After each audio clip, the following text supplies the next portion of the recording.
Thomas stood by the door with his suitcase packed and ready to leave. He turned to me with that familiar expression, serious and a bit nervous, but with a hint of anticipation, as if he were about to make an incredibly significant proposal. After 10 years of marriage, I knew his face like the back of my hand. Despite everything, his words surprised me. "I wouldn't mind if you joined me in London," he began cautiously, as if testing the waters. I was astonished. London, the city I had dreamed of so many times but never imagined visiting so soon. Ideas danced in my mind like a butterfly caught in a spider's web. London, with its ancient streets, bridges, and bustling parks, presented itself as the perfect backdrop for everything and a fresh start. Although this trip wasn't about us or me, it was a new professional journey for Thomas. Once again, I found myself in a significant meeting, aware that the invitation came more from a sense of obligation than a genuine desire to share moments with me. A subtle irritation, almost like resentment, took hold of me. Thomas had always been a man of great aspirations, constantly immersed in his initiatives and career path. I admired him for it, but now I perceived a growing separation, as if I were on the shore while he ventured deeper into the ocean, fascinated by his aspirations and projects. "I am not sure about this," I said, feeling my voice weaken as if losing confidence in my own words. His gaze, though soft, reflected a touch of disappointment. "It's only for a few days. I thought you'd like to see London," he said, his voice filled with understanding. I sighed, trying to organize my thoughts. "Of course, I want to see London, but not like this. I don't want to be just an accompaniment to your important event, like an ornament in your life. I long for a real trip where we can be ourselves, away from your endless meetings and phone calls." "This isn't the best time," he finally admitted. "I need to sort out some things here." It was a lie deep down. I knew it wasn't about the tasks he had to complete, it was about us, about the distance between us that I had felt more intensely recently. Thomas looked at me attentively, as if trying to decipher my thoughts, but I struggled to maintain my calm. Finally, he smiled, but the smile was tense. "I understand," he said, his voice heavy with something that sank like a stone to the bottom of the river. He turned towards the door, and I watched him leave, feeling a slight relief mixed with a sense of emptiness, as if I had let something important slip away. Thomas left, and I was alone with my thoughts and a growing emptiness. For the first time in a long time, I felt the walls of our house beginning to close in on me. I felt a pang of anxiety, something warm and bitter inside me. Thomas had gone, and it seemed like something important had gone with him, as if a small crack in our marriage had begun to widen slowly but inevitably. I looked out the window and saw my reflection, a 35-year-old woman, tired, a little lost, but still alive inside. I saw in her eyes a longing for something that seemed long forgotten. That's when I realized I needed to find myself before losing something important in this mundane routine. The afternoon descended slowly over the city, flooding the streets with a soft golden light. I sat in the kitchen, watching the long shadows cast by the trees, listening to distant voices filtering through the open window. Thomas had only been gone a few hours, but it felt like days.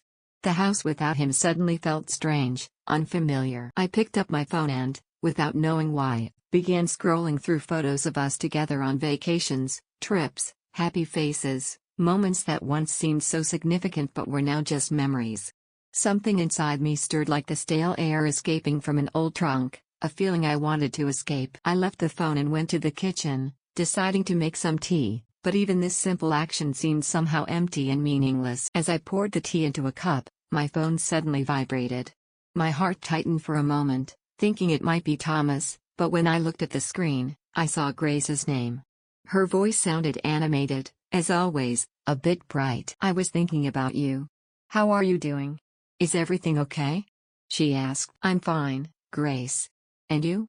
I replied, trying to infuse a little security into my voice. "Brilliant. I was wondering if you'd like to go out tonight.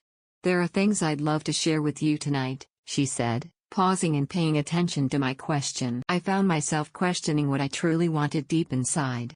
Two desires clashed: to seek refuge under a blanket and leave everything behind, or to flee the house in search of an escape from this emptiness. "Tonight, you definitely need to get out of the house, Grace. Please don't say no." "It looks like that," she said, her words resonating within me. She always had the ability to make me come out of my shell. I sighed, and after a moment of meditation, I replied. All right. Where would you like to go? There's a club downtown tonight with a literary poetry reading. It's something different, and I'm sure you'll love it, she suggested. I rolled my eyes. A poetry reading was the last place I wanted to find myself. But maybe that was exactly what I needed, something new, something unpredictable. All right, where and when should we meet? I asked. In an hour at my place. I'll pick you up. Don't worry, you won't regret it, she assured me, her voice filled with evident relief. I hung up the phone and felt my heart start to beat faster. It was just an outing to a club, but at that moment, it felt like I had accepted something much bigger. I walked around the room, wondering what to wear and if I even had the energy for such an adventure. When I arrived at Grace's house, she was already waiting outside, smiling. We got into her car and headed downtown. I noticed how her eyes sparkled and how the energy around her was almost contagious. She talked about a poem she had read recently, but I couldn't concentrate on her words. My gaze wandered between the city lights, and suddenly, I felt like I was beginning to thaw, like a piece of ice melting under the sun's rays. The club was cozy, with soft lights and tranquil voices filling the space, creating a special atmosphere as if the whole world had slowed down, leaving only poetry and thought floating in the air. Grace guided me directly inside, finding a cozy corner on a soft sofa, and offered me a cup of tea. Then I saw William standing by the bar, chatting with one of the guests. His face glowed with a smile, and his eyes sparkled under the soft light of the lamps. As Grace noticed my gaze, she smiled and exclaimed, "There's the owner of this place. I've had the pleasure of knowing him for many years.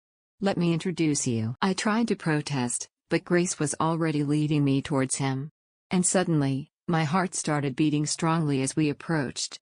He turned to us, and his gaze fell on me. A genuine smile lit up his face, and his eyes sparkled with a unique spark. "And who do we have here?" he asked. "This is my friend Grace," Grace introduced me. "A pleasure to meet you, Grace," he said, extending his hand. When our hands touched, I felt a slight shiver run through my body. It was an unexpected moment, and I couldn't explain why. His eyes looked directly into mine, and in that gaze, there was something more than a simple greeting. I felt like the world around us was slightly shrinking. "A pleasure to meet you, William," I replied, trying to maintain my calm, but my heart was still beating faster than normal. I didn't know then that night would change everything. The evening at the club continued, and I found myself increasingly immersed in this unusual but captivating atmosphere. The people around us read poems, shared thoughts and feelings, and I listened to every word, but my gaze kept wandering towards William. Every now and then, I caught him looking at me from across the room. I felt his presence filling the room with a special energy that I couldn't ignore. Grace, noticing my confusion, smiled from her corner as if she knew something I didn't. When the evening was coming to an end, he approached us with 2 cups of coffee. His smile was kind, but his gaze remained the same. "Did you enjoy it?" he asked directly. "It was fascinating," I replied, searching for the right word. My doubt was clearly manifested in my voice. "I'm glad," he said, looking at Grace and adding, "You needed some fresh air. Would you like to join me? I have something to show you." Grace agreed with such confidence that I had no room to protest. William took my hand, and we left the club. The fresh air enveloped us, impregnated with the scent of rain. We walked through narrow streets while he shared his love for this city, the places that had always inspired him. At one point, we found ourselves in front of a small cafe where, according to him, they served the best coffee in the city. "This is where it all started for me," he said, smiling. "I opened this cafe when I was a student. Poets, artists, and musicians came here. There was something magical about this place back then." I smiled, observing how his eyes sparkled as he talked about this place. We entered, and William, who knew all the employees, ordered 2 cappuccinos. When they brought us the coffee, he looked at me as if trying to read my thoughts. Suddenly, he began with an unexpectedly soft voice, "You seem like someone who hasn't found time for yourself in a long time." That question took me by surprise. His eyes were too attentive, too deep, penetrating my thoughts. I felt like the defenses I normally kept up against strangers were beginning to crumble. "Maybe," I admitted, lowering my gaze to my cup. "Sometimes I feel like life is slipping away." He leaned towards me, his face so close that I could feel his breath on my skin. "I feel the same way," he whispered, his voice sounding like he had known me all his life. "But sometimes, A moment is enough to transform everything. I looked up and found myself looking into his eyes, which sparkled with a mix of eagerness and something I couldn't describe. That moment hung in the air as if time had stopped. I didn't know how to react, but suddenly, he moved even closer and kissed me softly. It was a fleeting, accidental kiss but filled with a hidden passion and a slight uncertainty. It seemed like he was trying to gauge my reaction, and my response didn't surprise anyone. I didn't pull away, and in that moment, I felt a new, unfamiliar feeling invading me, as if it were taking me to another world, one I hadn't been in for a long time. When his lips parted from mine, I realized I had been holding my breath. We looked at each other, and there was something in his eyes that both attracted and frightened me. "I'm sorry, that was inappropriate, but I couldn't help it," he murmured softly, stepping back slightly. I nodded in silence, feeling my heart beating strongly in my chest. It was difficult to explain my feelings, a mix of confusion, emotion, and fear. It was unexpected and wrong, but at the same time, irresistibly seductive. "It's okay," I finally said, trying to regain control. He smiled slightly, a bit embarrassed, and offered to walk me home. I accepted without understanding why. Inside, feelings swirled, incomprehensible and chaotic. That brief kiss had unleashed something deeply buried within me, something I hadn't known existed. We said our goodbyes, and I watched him walk away, his figure slowly fading in the evening light. I entered the house and, closing the door behind me, felt a wave of emotions enveloping me. That kiss, his words, his gaze, everything had been so unexpected and disconcerting that I didn't know what could happen next. But for the first time in a long time, I felt alive. Days passed since that night at the club, but I couldn't stop thinking about that brief kiss with William. The memory was so vivid and real that I found myself constantly thinking about him, his soft smile, and his warm words. I felt like something inside me had changed, as if a small flame had ignited in the darkness of my heart, but I still didn't know what to do with it. I tried to focus on my daily tasks, on household chores, but every time I was alone, my thoughts returned to that moment when his lips touched mine. It was as if that kiss had awakened something that had been buried under the daily routine, and the more I thought about him, the stronger the desire grew. One night, William called me. His voice was calm, but I could sense a hint of contained emotion. "I'd like to see you again," he said. Of course, it doesn't bother you, does it?" I replied, surprised by how easily and quickly I accepted. "Where and when?" "There's a place I'd like to show you," he said, and I could hear the smile in his voice. "An old lighthouse by the coast, not too far from here. The sunsets are incredible." I felt my heart race. A lighthouse sounded romantic and almost unreal. I didn't know what to expect, but something in his invitation attracted me. "That sounds incredible," I replied. We agreed to meet there, and I felt a mix of excitement and nervousness. I chose a simple dress that I loved for its lightness and freedom, trying not to think about the fact that this was a special meeting. When I arrived at the lighthouse, William was already waiting at the base, leaning against the railing. He looked relaxed, but there was a certain tension in his eyes, as if anticipating something important. "I'm glad you came," he said with a slight note of relief in his voice. "It's good to see you too." We began to ascend the ancient stone steps that led to the top of the lighthouse. As we walked, he shared details about his life, about how this lighthouse represented something more profound for him, not just a place. He revealed to me that he used to come here when he wanted to be alone with his thoughts and experience freedom. When we reached the top, an incredible view of the sea unfolded before me. The sun was setting slowly on the horizon, painting the sky with shades of orange and purple. The wind blew through my hair, and I felt something inside me come to life. "It's beautiful, isn't it?" William asked softly, his tone almost a whisper, but I caught every note. "Yes," I replied, looking at the horizon. "There's something special here," he said, taking a step forward, his voice soft. His tone was almost a whisper, but I caught every note. "I've been thinking about what you said that night about life slipping away, and I realized it's not just about you. It's about me too." I remained silent, feeling his words resonate in my heart. At that moment, I understood that this man truly saw me, who I was, without pretenses or masks. "You know what's interesting?" he continued, taking another step closer, so close that I could feel his breath. "Sometimes we live without noticing the most important moments. We let them slip through our fingers." I felt my heart start to race again. His words were true. I felt like life was truly slipping away, and this man in front of me was the one who could see that. He leaned in a little closer, his face so close that I could feel the warmth of his skin. "Sometimes, we just need to take a step forward," he whispered just before his lips brushed mine softly.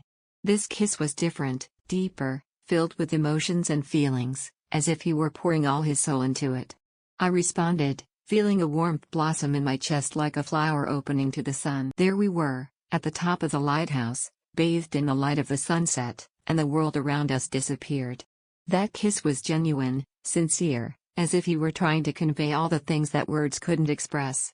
When we parted, I felt my head spin with a mix of emotions. It was so wrong and so beautiful at the same time. I knew that moment would change everything. I couldn't deny my feelings anymore. "I don't know what this means," I said, breathing with difficulty, "but I feel like I can't pretend anymore." William looked at me with understanding, his eyes reflecting the same internal struggle. "You don't have to," he said softly. "Life is too short to waste on appearances." We stood there, enveloped in each other's arms, surrounded by the sounds of the wind and the waves, and I realized that my life was beginning to change. I didn't know where this would lead me, but for the first time in a long time, I felt alive and authentic. After that night at the lighthouse, I couldn't stop thinking about William, his words, his touch, his kiss. It all felt so real and genuine that I found myself constantly thinking about him. I felt a part of me reaching out to him with a new force, but something inside me resisted. I was still married to Thomas, a man with whom I had shared 10 years of my life, a man who at one point had meant everything to me. Thomas noticed my growing distance, asking questions, holding my hand during dinner, looking into my eyes while trying to understand the situation. I perceived his growing unease and his desperate efforts to reconnect with me. However, every time I tried to meet his gaze, a deep sense of guilt invaded me, a burden that made it difficult for me to breathe. I couldn't reveal the truth to him. I couldn't confess that my heart had begun to beat in a different way because Grace was present, as expected. She perceived my internal unease and proposed a walk through the park. We walked along paths adorned with golden autumn leaves, and at the end, I made the decision to open up to her. "Something has changed," Grace began, her attentive eyes studying me. "I can't pretend that everything remains unchanged. Something inside me is calling, but I ignore what it is." That voice she perceived with attention and silence, without interrupting me, just feeling while I tried to explain my state of mind. When I finished, she smiled slightly and said to me softly, "You're just trying to find yourself, Grace. It's normal. Sometimes we get lost in the routine, in obligations, in the expectations of others. But it's important to understand what you really want." However, how could I discover what I truly wanted? That was the question that haunted me every day, at every moment of the day. And as night fell, I made a decision. I needed to see William and have an honest conversation to understand what he felt. I couldn't keep living in this strange suspended state where each day seemed as real as a dream. I went to the club where we first met. The place seemed almost empty, the soft music filling the atmosphere with delicate jazz notes. When he saw me, he straightened up immediately and smiled. "Grace, you came," he said, and his voice carried a familiar warmth. "I needed to talk to you," I replied, feeling my voice tremble slightly. I wasn't sure how to start this conversation, but I knew I had to do it. "Of course," he gestured for me to sit at a table in the corner, far from curious gazes. When we sat down, he looked at me intently, his eyes studying my face as if trying to read all my thoughts before I expressed them. "What's wrong, Grace?" he finally asked when the silence became unbearable. I took a deep breath and began to speak. "William, I don't know what's happening between us, but I feel it's more than just friendship. I need to understand what you think about all this, what you feel." He paused for a moment, his expression becoming more serious. "I feel something real for you, Grace," he began. "But there's a truth I need to share with you." I remained still, waiting for his continuation. There was a latent tension in his voice, and my heart started to race. "What is it that you committed to doing recently?" he asked, looking directly into my eyes. "I never intended for our relationship to go this far. I didn't plan this, but now I can't ignore what I feel for you." Those words hit me like a cold wind in the face. Everything around me seemed to darken, and I felt like the ground was slipping away from under my feet. I didn't know what to say, I didn't know how to react. All my hopes and expectations crumbled in an instant. It was as if I had fallen into an abyss, and nothing could stop the fall. "Why didn't you tell me this before?" I whispered, unable to hide my confusion and pain. "I was afraid," he replied, his voice sounding sincere. "I was afraid of losing you." "Please help me," I said, my voice filled with desperation. "I don't know how to handle this situation." "I'm sorry," he said, his voice filled with regret. "I never meant for this to happen." I stood up, feeling my legs tremble as if they were about to collapse. I couldn't stay there anymore, in that club where everything seemed false and unreal. I needed time. I needed to understand what to do next. William didn't try to stop me, he just nodded, his face darkened by pain. I left the club, feeling the cold air hit my face with force, reminding me how hard the truth can be. Everything inside me screamed with pain and disappointment. I realized I was trapped between the past and the future, and now I had to find a path that would lead me to freedom, even if it meant walking through dark shadows. This story will keep you on the edge of your seat until the very end. Like and subscribe to stay up to date with all our revelations. Explore more videos on our channel and keep the excitement going.